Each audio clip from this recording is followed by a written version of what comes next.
क्या राम के नाम पर अब तक तो वोट के लिए ब्रांडिंग की जाती थी, वोट की खेती की जाती थी, अब क्या रुपया कमाने की खेती भी अयोध्या हो गई है? रामलला का मंदिर है, उसके इर्द गिर्द जो व्यापारिक गतिविधियां होंगी उसमें अरबों खरबों के वारे न्यारे होंगे। क्या अयोध्या को बेचने का ब्रांडिंग का काम शुरू अमिताभ बच्चन ने कर दिया? जहां भी सरकार को मौका मिलेगा वो जमीनों को कारपोरेट सेक्टर को थमाएगी।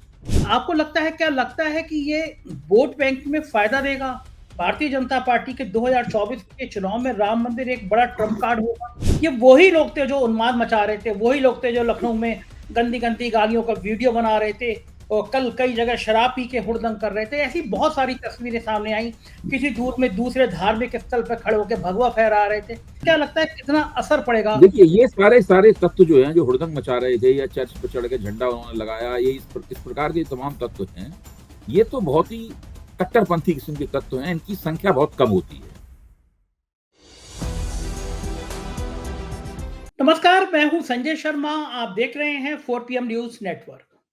अयोध्या में भगवान राम का प्राण प्रतिष्ठा हो गई। बहुत भव्य कार्यक्रम हुआ। बड़े बड़े उद्योगपति, बड़े बड़े बॉलीवुड के सितारे सब आए थे। शंकराचार्य को की नाराजगी, उनका विवाद भी बहुत चर्चा का विषय रहा। और मेरे जो जोशी आते हैं, राजीव नारायण जी, उन्होंने कहा कि आधे अधूरे मंदिर में प्राण प्रतिष्ठा बड़ा अशुभ होती है। इसके बहुत बहुत बड़े खतरनाक संकेत होते हैं, प्राकृतिक आपदाएं आती हैं, भूकंप आता है और ना जाने कितने नुकसान होते हैं। मैंने उनसे कहा कि भगवान जी हाथ जोड़िए, ऐसी कोई बात ना हो। लेकिन प्राण प्रतिष्ठा होने के 10 घंटे बाद एक बड़ा भारी भूकंप आया। वो तो अच्छा हुआ कि किसी के जान मान की नुकसान नहीं हुआ। और कल रात को 11 बजे पूरा देश हिल गया, दिल्ली विल्ली में वो झटके लगे। और उससे भी ताज्जुब की बात की, आज अचानक शेयर मार्केट धड़ाम हो गया।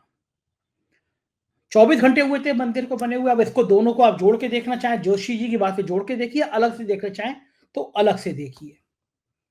और ऐसा नहीं है कि दुनिया के बाजार गिरे हो तो बाजार का यहाँ भारत का बाजार गिरा हो। दुनिया के बाजार नहीं गिरे, लेकिन भारत का बाजार आज गिर गया। बहुत बुरी तरह शेयर मार्केट डूबा। 8.5 लाख करोड़ रुपया निवेशकों का डूब गया। अब कुछ लोग कह रहे हैं कि ये मंदिर को, आधे अधूरे मंदिर को बनाया, और जैसे राजीव जी ने कहा था, बड़ी अशुभ अशुभ चीजें सामने आएंगी। ये भी उसकी एक कड़ी है। खैर, ये अलग विषय है। 24 घंटे बाद एक और खराब बात मुझे लगी राम मंदिर की। प्रधानमंत्री जी गए थे, जितने दर्शक थे, जितने देखने आए थे, सिर्फ अमिताभ बच्चन के पास वो ठिठके थे, आंखों से आंखों में बात हुई थी। और आज सुबह जब हम उठे तो अमिताभ बच्चन का एक विज्ञापन छपा था। एक बड़ी कंपनी है रियल एस्टेट की, उसका विज्ञापन छपा था कि अयोध्या में एयरपोर्ट से थोड़ी दूर 1250 स्क्वायर फीट का एक फ्लैट 2.25 करोड़ रुपए में एक बड़ी कंपनी है वो बेच रही है। 24 घंटे के अंदर अयोध्या की जमीनों पे मुनाफाखोरों ने, व्यापारियों ने नजरें गड़ा दी। संतोष दुबे हैं कार सेवक अयोध्या के। उन्होंने मुझसे बातचीत में बताया कि जब कार सेवा कर रहे थे तो 4 गोलियां लगी थी उनकी, 17 हड्डियां टूटी थी उनकी, गुंबद गिर गया था, बाबरी मस्जिद का गुंबद गिरा था उनके ऊपर। उन्होंने आरोप लगाया कि अयोध्या को जो पौराणिक महत्व था वो खत्म कर दिया गया। गुजरातियों ने वहां की जमीनें खरीदी हैं। गुजरात के, वो तो यहां तक कह रहे थे कि साइकिल स्टैंड के ठेके तक गुजरात के लोगों को दे दिए गए। और आज 24 घंटे के अंदर मैं ये विज्ञापन देख रहा हूं। तो जो अयोध्या, जो गली, जिस गली गली में राम की खुशबू आती थी, जिस गली गली में राम की महक आती थी, क्या अब वहां पे कारपोरेट हाउस आएंगे? कारपोरेट कल्चर अयोध्या में आएगा। और वहां की जमीनों पे बहुत बड़ी धांधली हुई है। भगवान राम का मंदिर जहां बना है वहां पे उस जमीन को खरीदने में धांधली हुई। बहुत बड़े बड़े नौकरशाहों ने कोड़ियों की जमीन खरीदी और आज करोड़ों में है। हमने 4 PM में 2 बड़ी बड़ी खबरें दिखाई थी, उसके बाद जांच कमेटी बैठी, लेकिन उसकी रिपोर्ट आज तक नहीं आई। तो क्या भारतीय जनता पार्टी ने राम मंदिर के नाम पर धंधा करना और नोट कमाना और साथ ही वोट कमाना, ये सब शुरू कर दिया है? और क्या होगा इसका राजनीतिक महत्व? 24 घंटे बाद ही वहां अव्यवस्थाएं नजर आने लगी। भयंकर भीड़ थी। प्रशासन के अफसर पता नहीं कहां थे। हालत खराब होते देख के मुख्यमंत्री योगी आदित्यनाथ खुद हेलीकॉप्टर से वहां पहुंचे। डीजी स्पेशल प्रशांत कुमार, प्रमुख सचिव गृह संजय प्रसाद लाइन में लगा के लोगों को दर्शन कराते हुए नजर आए। ये काम अयोध्या के अफसरों का था। तो अयोध्या का पहला दिन क्या केवल ब्रांडिंग के लिए, प्रधानमंत्री और उनके टीम की ब्रांडिंग के लिए था? और क्या अब अयोध्या का राम मंदिर वोटों की फसल लहला देगा? इन तमाम विषयों पर हम बात करेंगे प्रोफेसर अभय दुबे के साथ, एक बेहद योग पत्रकार जिन्होंने कई किताबें लिखी हैं, देश के बड़े-बड़े टीवी चैनल में आप उनको देखते हैं। तमाम मुद्दों पर बात करूँगा, बहुत गंभीर, बहुत अच्छा इंटरव्यू है, लास्ट तक देखिएगा। चैनल को जॉइन ज़रूर कीजिएगा प्लीज़ और सब्सक्राइब करिएगा। चलते हैं अभय दुबे के पास। स्वागत है अभय सर आपका 4 पीएम न्यूज़ नेटवर्क में और आज हम लोग चर्चा शुरू करते हैं अयोध्या पे। वीआईपी चले गए और अयोध्या में लोगों का हुजूम उतरा और दुर्भाग्य ये है कि व्यवस्था सँभालने वाला कोई नहीं था। एक के बाद एक भीड़ का रेला, वो तस्वीरें वायरल हो रही थी। निरी भीड़ थी और कोई सँभालने वाला नहीं था। वो तस्वीरें जब वायरल होने लगी और लोग सोशल मीडिया पे क्रिटिसाइज़ करने लगे कि वीआईपी थे तो पूरा तंत्र था, लेकिन अब वीआईपी चले गए तो कोई बचा नहीं। नाराज़ मुख्यमंत्री को खुद अयोध्या जाना पड़ा, अपने डीजी स्पेशल और प्रमुख सचिव गृह को भेजना पड़ा। ये व्यवस्थाएँ पहले क्यों नहीं की प्रशासन ने, पहला सवाल। दूसरा, अमिताभ बच्चन आज अयोध्या में प्लॉट बेचते हुए नजर आए। एक बड़े ग्रुप का विज्ञापन छपा है। बड़ा छोटा सा प्लॉट, फ्लैट 1250 स्क्वायर फीट का फ्लैट, पौने 2 करोड़ रुपए में। अयोध्या में जमीनों की लूट हुई है, ये खबर हमने 4 पीएम पर कई बार दिखाई। राम मंदिर की जो जमीन खरीदी गई है उसमें भी धांधली के आरोप लगे थे। उत्तर प्रदेश के कई नौकरशाहों ने कोड़ियों की जमीन खरीदी, अब वो करोड़ों में हो गई है। अब अयोध्या क्या तीर्थ स्थान के नाम पर एक नया कारपोरेट हाउस बनने जा रहा है। एक कार सेवक है, उनके 4 गोली लगी थी, 17 हड्डी टूटी थी। उन्होंने मुझसे बातचीत में कहा, ऑन रिकॉर्ड कहा कि अयोध्या गुजरातियों ने कब्जा कर लिया, साइकिल स्टैंड का ठेका तक गुजरातियों को हो गया है। आज जो विज्ञापन छपा है रामलला के मंदिर में प्राण प्रतिष्ठा के अगले ही दिन, छोटा फ्लैट पौने 2 करोड़ में। तो ये क्या राम के नाम पर, अब तक तो वोट के लिए ब्रांडिंग की जाती थी, वोट की खेती की जाती थी, अब क्या रुपया कमाने की खेती भी अयोध्या हो गई है? कौन सी अयोध्या बन रही है प्रोफेसर अभय कुमार जी, क्या लगता है आपको? देखिए, आज मुझे रोज सवेरे उठ के 7-8 अखबार पढ़ने की आदत है। तो आज जब मैं पहले अखबार खोला सामने, तो उसमें पहले पन्ने पर इसी प्रकार का विज्ञापन था, जिसपे आज के ज़माने की सबसे बड़ी सुपरस्टार अमिताभ बच्चन एक प्रोजेक्ट का विज्ञापन कर रहे थे। एक लैंड डेवलपमेंट प्रोजेक्ट का विज्ञापन कर रहे थे और वो project Leela group of hotels का था। और उसमें बताया गया था कि अयोध्या के नए हवाई अड्डे से केवल 30 किलोमीटर दूर और मंदिर से केवल 10-15 किलोमीटर दूर ये प्रोजेक्ट बनाया जा रहा है, लॉन्च किया गया है। और इस प्रोजेक्ट में 1250 स्क्वायर फुट का फ्लैट जो है वो पौने 2 करोड़, 1.72 करोड़ की कीमत का और ऑनवर्ड्स करके उसमें विज्ञापन था। तो ये देख के मुझे भी हैरत हुई कि ये तो बहुत महंगा है। अब इतने इतने रुपए में तो दिल्ली जैसे शहर में और बम्बई जैसे शहर में बम्बई में दिल्ली जैसे शहर में उतने बड़े आकार के कई फ्लैट आ जाएंगे उसमें। तो बहुत महंगा है। इसका सीधा मतलब ये है कि अयोध्या में जो रामलला का मंदिर है उसके इर्द गिर्द जो व्यापारिक गतिविधियां होंगी उसमें अरबों खरबों के वारे न्यारे होंगे। और जिस जिस कंपनी को इसमें खेलने का मौका मिलेगा, जिसको जमीनें अलॉट हुई होंगी और जिसने वहां पे पैसा लगाया होगा, वो तो उसके मुनाफे की कोई इंतहा नहीं रहेगी। उसके बाद जैसा कि आपने बताया, आज मैंने खुद टीवी के ऊपर दृश्य देखा कि उत्तर प्रदेश पुलिस के जो सबसे बड़े अफसरान थे, उनमें से एक अफसर तो अपनी मूछों के लिए मशहूर हैं, आप तो जानते ही हैं उन्हें। तो वो खुद जो श्रद्धालु आए थे, श्रद्धालुओं की भीड़ को नियंत्रित करने की कोशिश कर रहे थे। आप बताइए, उतने बड़े स्तर के अफसर को ये काम करना क्या शोभा देता है? इसका सीधा मतलब है कि अयोध्या में इस वक्त राम मंदिर में उस वक्त संकट की स्थिति थी। अगर वहां पुलिस अचानक पहुंचकर, जैसे कि आपने बताया, मुख्यमंत्री को भी जाना पड़ा और अपने बड़े से बड़े अफसरों को वहां भेजना पड़ा, अगर वहां पर दर्शनार्थियों की भीड़ को नियंत्रित नहीं करती तो वहां कुछ भी अनिष्ट घट सकता था। तो ये स्थिति बताती है कि भारतीय जनता पार्टी रामलला के दर्शन करने का जो राजनीतिक लाभ उठाना चाहती है, उसके अंदर कितने तरह के खतरे निहित हैं। एक तो अयोध्या में एक तीर्थ स्थल, नए बनते हुए आधुनिक तीर्थ स्थल के कारपोरेटाइजेशन का खतरा है। उसमें मुनाफाखोरी की सारी सीमाएं टूट जाएंगी उसके अंदर। और दूसरी तरफ वहां पर अगर ठीक से व्यवस्था नहीं की गई तो कोई भी अनिष्ट हो सकता है। देखिए, आज के दिन को अगर आप जोड़ लें तो मई के महीने की शुरुआत तक कम से कम 105 या 107 दिन भारतीय जनता पार्टी के पास हैं। बताया गया है कि आज 3 लाख श्रद्धालुओं ने रामलला के दर्शन किए। अगर हम रामलला मंदिर का समय भी बढ़ा दिया गया है खुलने का, वरना आमतौर पर मंदिर इतने समय तक के लिए नहीं खुले रहते हैं। जो मंदिर होते हैं उन्हें कम समय के लिए खोला जाता है क्योंकि उनका रखरखाव भी होता है, वो अपने आप में एक तरह की हेरिटेज साइट भी होते हैं। अगर उनका बचाव नहीं किया जाएगा तो फिर तो श्रद्धालुओं की भीड़ और पर्यटकों की भीड़ उनको नष्ट कर देगी, खराब कर देगी, उसका क्षय होने लगेगा बहुत तेजी के साथ में। तो इन लोगों की योजना ये है कि अगर प्रतिदिन औसत मान लें, आज के दिन को एक उदाहरण देखें, 30 लाख लोग रोज देखेंगे। तो इनकी पूरी कोशिश है कि जब अप्रैल का महीना खत्म हो और मई के महीने में वोटिंग का नंबर आए, उस वक्त तक ये लोग कम से कम 3 करोड़ और उससे ज्यादा दर्शनार्थियों को, श्रद्धालुओं को वहां पर रामलला के दर्शन करा सकें।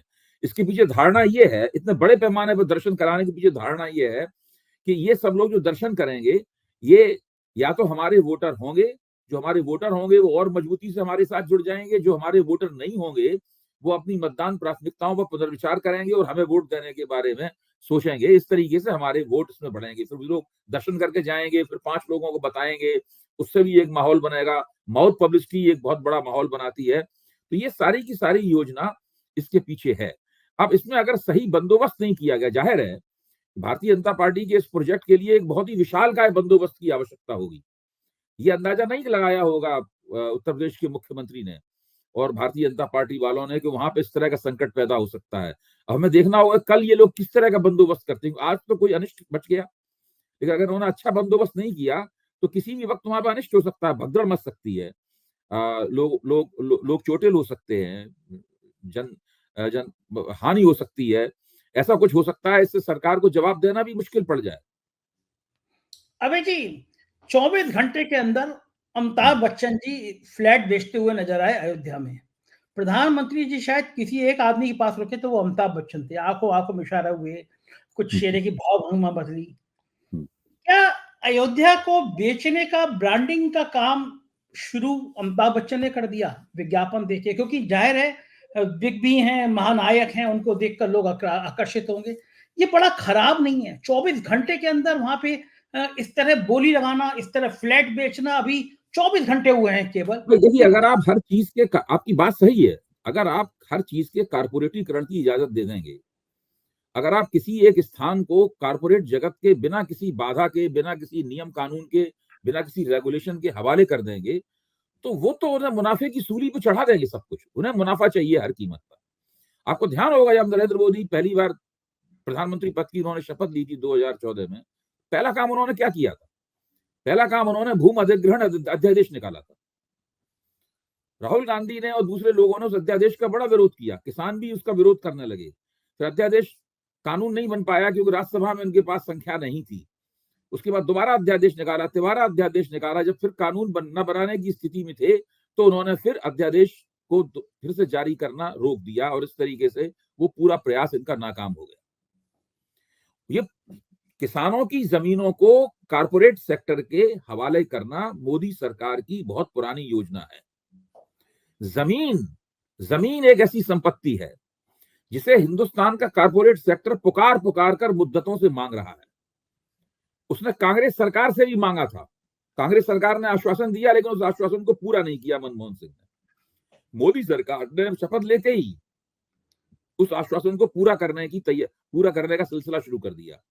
पहली कोशिश में वो नाकाम हुए, उसके बाद में फिर दोबारा किसान तीन जो कुख्यात कानून संसद से उन्होंने पास किए कोविड के दौरान, उन कानूनों के पीछे भी यही मकसद था कि किस तरह किसानों से उनकी जमीनें छीनी जाए। किसानों ने 1 साल तक आंदोलन किया।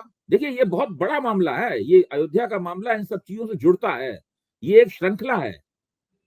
इसको केवल आप आइसोलेशन में नहीं देख सकते। आप ये नहीं देख सकते कि अलग से अयोध्या को देख लो और उसके पीछे वो भूमि अधिग्रहण अध्यादेश नहीं था, या उसके पीछे किसान आंदोलन, जिसका विरोध कर रहे थे वो कानून नहीं थे। ये सब चीजें एक दूसरे से जुड़ती हैं और इनका एक सिरा जुड़ता है उन अंतर्राष्ट्रीय वित्तीय पूंजी के उन सरबराहों से, जिनको आप वर्ल्ड बैंक कहते हैं, जिनको आप विश्व व्यापार संगठन कहते हैं, जिनको आप अंतर्राष्ट्रीय मुद्रा कोष कहते हैं। विश्व बैंक की एक रिपोर्ट है जो 90 के दशक में मेरे ख्याल से जो कांग्रेस के जमाने में आई थी रिपोर्ट। इस रिपोर्ट में लिखा गया है कि भारत की जमीन, देहातों की जमीन अकुशल हाथों में है, अनस्किल्ड हैंड्स में से है। इस जमीन को कुशल हाथों में ले जाना पड़ेगा। कुशल हाथ कौन से हैं? जो कारपोरेट सेक्टर के हाथ हैं। इसके लिए जरूरी है कि देहातों से बड़े पैमाने पर आबादी का ट्रांसफर शहरों में हो और उस आबादी को स्किल्ड किया जाए। इसी के लिए स्किल्ड मंत्रालय बनाया गया है। स्किल मंत्रालय है ना, इसको प्रधानमंत्री अपनी गुजराती हिंदी में स्किल मंत्रालय कहते हैं। उसमें उस वो छोटे-छोटे लोगों को बढ़ई बनाया जाए, लोगों को इलेक्ट्रीशियन बनाया जाए, लोगों को लोहार बनाया जाए, इस प्रकार से लोगों को प्लम्बर बनाया जाए। इस तरह स्किल एक मिनिस्ट्री बनाई गई है। अच्छा, अब ये सब काम हो नहीं पाता है कि आसान नहीं है इस तरह काम करना। स्किल आप हम जानते हैं, प्रधान नरेंद्र मोदी की दोनों 10 साल की सरकार में सबसे ज्यादा विफल अगर कोई मंत्रालय है तो ये स्किल मिनिस्ट्री है, स्किल मिनिस्ट्री है। और कांग्रेस सरकार ने इस पूरे मामले की गंभीरता को समझ लिया था, इसलिए विश्व बैंक ने उन्हें डांट भी लगाई, फिर भी उन्होंने ये काम नहीं किया और देहातों की आबादी का शहरों में ले जाने वाला काम, जब तक उनके हाथ से जमीन ली जा सके, वो अपनी जमीनों को बेच बाच दें औने पौने दामों में और शहरों में जाके सस्ती लेबर बन जाए। ये एक पूरी योजना है जो कि भारत जैसे देशों को थमाई गई है और भारत का कारपोरेट सेक्टर बहुत मुद्दतों से इस योजना को जमीन पर उतरने का इंतजार कर रहा है। मैं ये मानता हूं कि पहला भूमि अधिग्रहण अध्यादेश जो कि नाकाम हुआ और दूसरे 3 जो कृषि कानून हैं जो नाकाम हुए, इनको वापस लेना पड़ा मोदी सरकार को, उन सब के पीछे यही इरादा था। जहां भी सरकार को मौका मिलेगा वो जमीनों को कारपोरेट सेक्टर को थमाएगी, चाहे वो किसानों की जमीन के नाम पर हो या वो किसी तीर्थ स्थल के आस इर्द गिर्द वाली जमीनों के नाम पर हो। देखिए, जहां भी एयरपोर्ट बनता है, जैसे अभी दिल्ली में जेवर एयरपोर्ट बन रहा है, जहां भी एयरपोर्ट बनता है और उसके इर्द गिर्द की जमीनों के दाम रॉकेट की तरह ऊपर बढ़ते हैं। इस वक्त हालत यह है कि अयोध्या से जुड़े हुए जितने भी शहर हैं, पूरे अवध इलाके के, चाहे वो गोंडा हो, चाहे वो बाराबंकी, कोई भी हो, मतलब है, लखनऊ वगैरह के दाम तो पहले भी काफी ज्यादा थे। बहुत तेजी के साथ में जो भू संपत्ति है उसके दाम बढ़े हैं। तो जब दाम संपत्ति के बढ़ते हैं तो किसानों के बीच में, खासतौर से नई पीढ़ी में, लालच पैदा होती है कि अपनी जमीन हम बेच दें, लंबा पैसा निकाल लें। तो उसके बाद क्या है कि खेती में जो लगी हुई आबादी है, उस आबादी की संख्या तेजी से कम होने लगती है और एक ठीक बात, विकृत किस्म का शहरीकरण होता है। बिल्कुल सही बात है। सब सब जगह हो रहा संतुलन है, उत्तर प्रदेश में संतुलन हुआ है, आप जानते हैं, पश्चिमी उत्तर हाँ, प्रदेश में हुआ है। तो ये हुआ है। सारी की सारी चीजें आपस में जुड़ी हुई हैं। इन सबको अलग-अलग करके नहीं देखा सकता। ये पूरा एक पैकेज है। ये एक पूरा विकास का पैकेज है। इसी को विकसित भारत कहा जा रहा है। बिल्कुल ठीक बात है और ये बड़ा खतरनाक है देश के लिए। ये विकसित भारत तो जी, अविकसित कर देगा देश को अगर आप किसानों की ज़मीन ही छीन लेंगे। दूसरा मुद्दा मैं अभय जी ये समझना चाहता हूँ कि राम मंदिर के नाम पर कल सबकी हुँ। निगाह लगी हुई थी कि इसका असर कितना पड़ेगा? क्या आप मानते हैं कि वोट बैंक के हिसाब से क्योंकि ये आधे-अधूरे मंदिर का जो शुरुआत की गई वो वोट बैंक के लिए की गई। आपको लगता है क्या लगता है कि ये वोट बैंक में फ़ायदा देगा? भारतीय जनता पार्टी के 2024 के चुनाव में राम मंदिर एक बड़ा ट्रम्प कार्ड होगा? या फिर आपको लगता है कि जो बीजेपी का वोट है, जो 37-38% तक जी। जाता है, ये वही लोग थे जो उन्माद मचा रहे थे, वही लोग थे जो जी। लखनऊ में गंदी-गंदी गालियों का वीडियो बना रहे थे और कल कई जगह शराब पी के हुड़दंग कर रहे थे। ऐसी बहुत सारी तस्वीरें सामने आई। किसी दूर में दूसरे धार्मिक स्थल पे खड़े होके भगवा फहरा रहे थे। तो क्या ये वही वोट बैंक है या फिर कोई ऐसा वोट बैंक होगा जिसने पहले सपा को वोट दिया होगा, कांग्रेस को दिया होगा, बसपा को दिया होगा, अब वो राम मंदिर से अभिभूत होकर वो बीजेपी में चला जाएगा? क्या लगता है कितना असर पड़ेगा? देखिए, ये सारे तत्व जो हैं, जो हुड़दंग मचा रहे थे या चर्च पे चढ़ के झंडा उन्होंने लगाया, ये इस प्रकार के तमाम तत्व हैं, ये तो बहुत ही कट्टरपंथी किस्म के तत्व हैं। इनकी संख्या बहुत कम होती है। ये बहुत मुट्ठी भर तत्व हैं और इनको यकीन है कि हमारे खिलाफ ना पुलिस कोई कार्रवाई करेगी, ना हमारे खिलाफ कोई एफआईआर दर्ज होगी, ना हमें कहीं रोका जाएगा। तो उनके अंदर के जो एक कट्टरपंथी, एक हिंसक भावना भरी हुई है, तो ये उसका प्रकटीकरण है जो हो रहा है। और सरकार भी इससे कहीं न कहीं डरती है। आपने देखा होगा कि कल जो 3 भाषण हुए थे, उनमें लगातार संयम रखने की अपील क्यों की जा रही थी? आखिर का डर क्या था? भाई, एक मंदिर में प्राण प्रतिष्ठा हो रही है भगवान की मूर्ति की प्राण प्रतिष्ठा हो रही है। आप लोगों को संयम रखने के लिए क्यों कह रहे हैं? इसका मतलब आपको कहीं ना कहीं डर होगा कि कोई घृणा का या बदले की भावना का कोई विस्फोट हो सकता है, और वो विस्फोट हम लोगों को कई जगह दिखाई भी पड़ रहा है। मेरा मानना यह है कि भारतीय जनता पार्टी के वोटर केवल इतना ही लोग अगर भारतीय जनता पार्टी को वोट दें तो भारतीय जनता पार्टी को 15% वोट मिलेगा। लेकिन राष्ट्रवाद का जो एक राष्ट्रवाद की जो एक कहानी लोगों को बेची गई है, और हजारों साल की 1000 साल की गुलामी की जो एक कहानी लोगों को बेची गई है, इन सब चीजों के कारण एक बड़े पैमाने पर, और राष्ट्रीय स्वयंसेवक संघ के जो पिछले 100 साल से प्रयास चल रहे हैं, और राम जन्मभूमि आंदोलन जो पिछले 40 साल से चल रहा है, इन सब की वजह से हिंदू समाज के कई तबके भारतीय जनता पार्टी द्वारा सुनाई गई कहानी में विश्वास करने लगे हैं। और उत्तर प्रदेश में इस वक्त भारतीय जनता पार्टी के पास बहुत ही असाधारण किस्म का समर्थन आधार है। उसका जो प्रभाव क्षेत्र है, उस प्रभाव क्षेत्र में भी वो समर्थन आधार उस तरीके का है। मैं ये मानता हूं कि जो अयोध्या उत्सव हुआ है, इससे भारतीय जनता पार्टी का ये समर्थन आधार और भी मजबूती के साथ उसके साथ जुड़ेगा, और विपक्ष को मुश्किल होगी कि भारतीय जनता पार्टी से उसके उन वोटों को छीन ले जो वोट उसे 2019 में मिले थे। विपक्ष को अयोध्या उत्सव, जिस बड़े पैमाने पर अयोध्या उत्सव बनाया गया है, जो भव्यता थी, या उसके साथ जो प्रचार जोड़ा हुआ है, या जिस तरीके से आगे 3 महीने तक लगातार इसी भावावेश को जगाए रखने की कोशिश की जाएगी, तो वो मुश्किल होगी। इस बात में मुझे शक है कि जहां पर ये प्रभाव क्षेत्र नहीं है, वहां पर कोई नए वोट इसकी वजह से भाजपा के साथ जुड़ेंगे, इस पे मुझे संदेह है।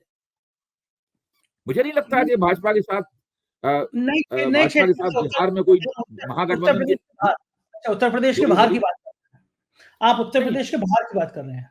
हाँ हाँ, मेरा कहना है कि भाजपा का प्रभाव क्षेत्र उत्तर प्रदेश तो उसका मुख्य गढ़ है ही।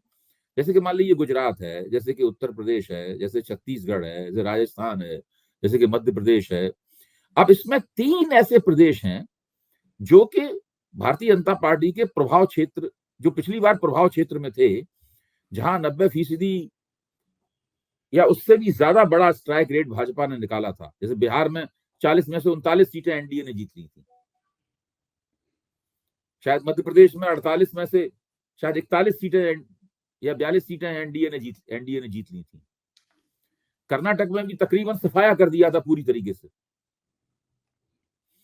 तो ये जो 3 प्रांत हैं, ये मुझे लगता है कि इस बार हम लोग अगर मैपिंग करें वोटरों की, तो ये भाजपा के प्रभाव क्षेत्र से बाहर जाते हुए दिखाई पड़ते हैं, क्योंकि यहाँ की राजनीति 2019 के बाद बदल चुकी है। अब वैसी राजनीति नहीं रही। भाजपा की चुनौती ये है कि वो इन 3 क्षेत्रों को दोबारा अपने प्रभाव क्षेत्र में कैसे जोड़े। अच्छा, मान लीजिए उधर राम मंदिर में प्राण प्रतिष्ठा उत्सव चल रहा था, इन क्षेत्रों में भी काफी लोगों ने दिवाली मनाई होगी, मिठाइयां बांटी होंगी, या भंडारे किए गए होंगे, या भजन कीर्तन, यज्ञ पूजन वगैरह किया गया होगा, पटाखे छोड़े गए होंगे, इन क्षेत्रों में भी हुआ होगा। लेकिन वे लोग अनिवार्यता भाजपा के वोटर नहीं है। ये लोग अनिवार्यता भाजपा के वोटर नहीं है। उसमें कुछ हो सकता है कि कुछ लोग भाजपा की तरफ देखें, भाई इन्होंने राम मंदिर बना दिया, हम इनको वोट देंगे, लेकिन इन क्षेत्रों में ऐसे लोगों की संख्या उत्तर प्रदेश, गुजरात और इन जो वैसा प्रभाव अभी भी प्रभाव क्षेत्र में है, उनके मुकाबले इनकी संख्या कम होगी। इसलिए मैं मानता हूं कि यहाँ पर भाजपा चिंतित है, जो उसे नुकसान का अंदेशा लग रहा है, उसको देखते हुए।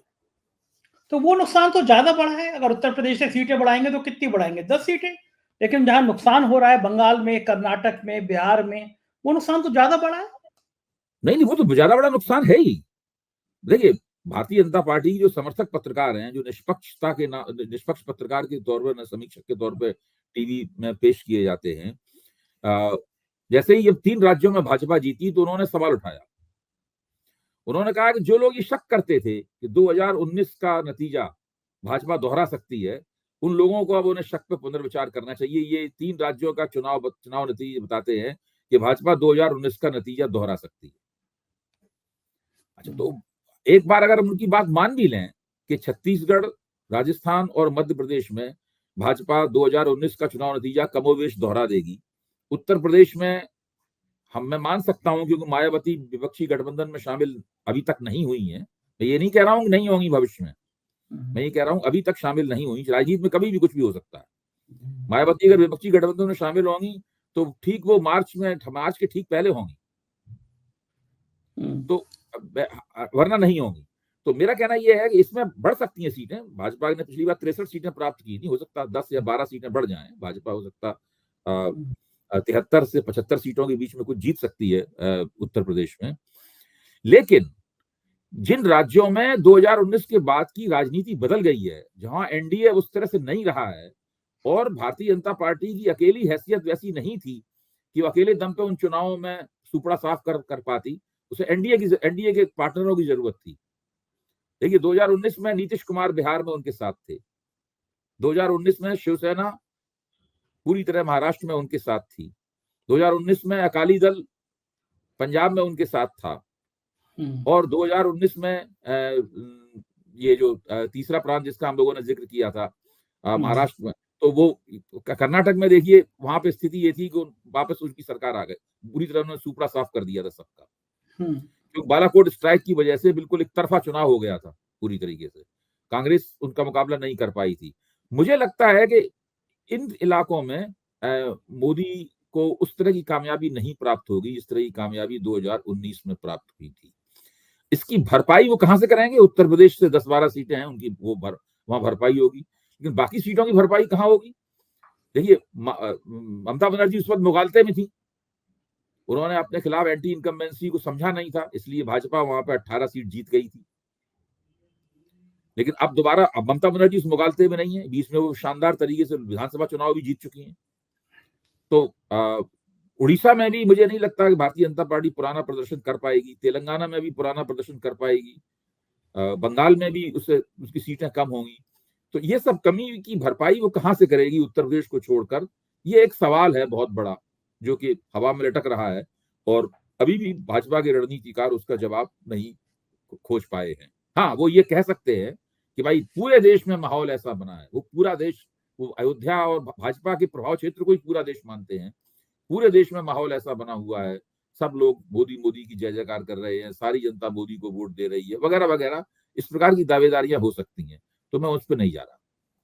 अच्छा मुझे बताइए, तो उत्तर प्रदेश की बात कर रहे हैं, उत्तर प्रदेश में पिछड़ी जातियों में खासतौर से मैं कुर्मी जाति की बात करूंगा, बड़ी यादवों के बाद सेकंड नंबर की जाति कुर्मी है। आपने तो उत्तर प्रदेश का बहुत जानते हैं, आपने बहुत अध्ययन किया है।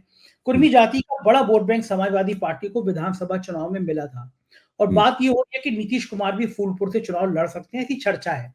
अगर नीतीश कुमार फूलपुर से चुनाव लड़ते हैं तो जो कुर्मी वोट है, क्या लगता है कि ये कुर्मी वोट राम मंदिर की वजह से बीजेपी में चला जाएगा, या फिर इस गठबंधन में नीतीश कुमार के आने से रहेगा? और अगर इंडिया गठबंधन में नीतीश कुमार की वजह से रहेगा तो भारतीय जनता पार्टी क्या 10 सीटें जीतने के मंसूबे पूरे कर पाएगी उत्तर प्रदेश में?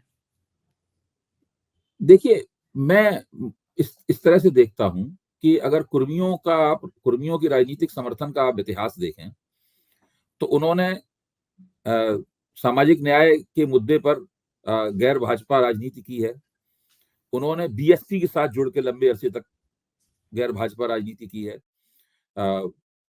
मुलायम सिंह यादव के साथ में और उनकी पार्टी के साथ भी वो रहे हैं, लेकिन अभी लंबे अरसे से उत्तर प्रदेश में उनकी निष्ठाएं भारतीय जनता पार्टी के साथ हैं। जो अपना दल उनकी पार्टी है, जिसकी नेता केंद्रीय मंत्री भी हैं, तो वो और उनके पिता, उनका परिवार, हालांकि परिवार में विभाजन भी है, तो वो कुर्मियों की राजनीति वगैरह करते रहे हैं। जो नेता हैं पिछड़ी जातियों के, एक कोई ऐसा नेता नहीं है जो सारे देश की पिछड़ी जाति का नेता हो, या अपनी ही जाति जो सारे देश में फैली हुई है उसका नेता हो। मसलन अखिलेश यादव उत्तर प्रदेश के यादवों के नेता है, वो बिहार के यादवों के नेता नहीं। लालू यादव उत्तर प्रदेश के यादवों के नेता नहीं है। इसी तरीके से जो बिहार के मुख्यमंत्री हैं वो नीतीश कुमार बिहार के कुर्मियों के रहनुमा हैं, लेकिन क्या उत्तर प्रदेश के कुर्मियों को भी उतना ही प्रभावित कर सकते हैं? इस पे मुझे संदेह है, मेरा मानना है। तो वो उस तरह से होना, इसे लोधी राजपूतों को देखिए, कल्याण सिंह उत्तर प्रदेश के लोधी राजपूतों के नेता थे, लेकिन मध्य प्रदेश के लोधी राजपूतों की नेता उमा भारती थी। बिल्कुल ठीक है। हाँ, तो इस तरीके से ये, इसीलिए मैं कहता हूं भारत समुदायों का देश है, जातियों का देश नहीं है। जैसे कि जाटों के नेता, जो हरियाणा के जाटों के नेता हैं, उनकी बात पश्चिमी उत्तर प्रदेश के जाट नहीं मानते। जो पंजाब के सिख जाट हैं वो और राजस्थान के जो जाट हैं, मतलब वो भी अलग तरह के जाट हैं। उन सबकी अलग अलग राजनीतिक प्राथमिकताएं हैं। इसलिए ये मानना कि बिहार का नेता उत्तर प्रदेश में लड़ देगा या उत्तर प्रदेश नेता बिहार में लड़ लेगा तो उनकी समुदाय उसी प्रकार अपना राजनीतिक आचरण करेंगे, ये मानना मुझे बहुत अक्लमंदी की बात नहीं लगती। बिल्कुल ठीक कह रहे हैं और हमारी निगाह बनी रहेगी कि राम मंदिर के बाद की राजनीति कैसे होती है। बहुत-बहुत शुक्रिया अभय जी, आपने अपना कीमती समय दिया। धन्यवाद, आभार आपका। Thank you. तो सुना आपने अभय दुबे की सारी बात, जो कह रहे थे कि भगवान राम के मंदिर से वोट लेने की कोशिश ज़रूर करेगी, लेकिन यूपी के अलावा बाकी राज्यों में इतना फ़ायदा शायद ना मिले और भाजपा को 2024 में आसान नहीं है। ये बात ठीक है, चाहे महाराष्ट्र हो, बंगाल हो, कर्नाटक हो, एक बहुत बड़ा डेंट पड़ता हुआ नज़र आ रहा है। अब देखना ये होगा कि चुनाव थोड़ा समय बचा है, भाजपा किस रणनीति के तहत, किस प्लानिंग के तहत मैदान में उतरती है और नतीजा क्या होगा सबके सामने आएगा। चैनल को प्यार कीजिएगा, जॉइन करिएगा, सब्सक्राइब करिएगा, अपनी राय से अवगत रहेगा। बहुत-बहुत शुक्रिया। थैंक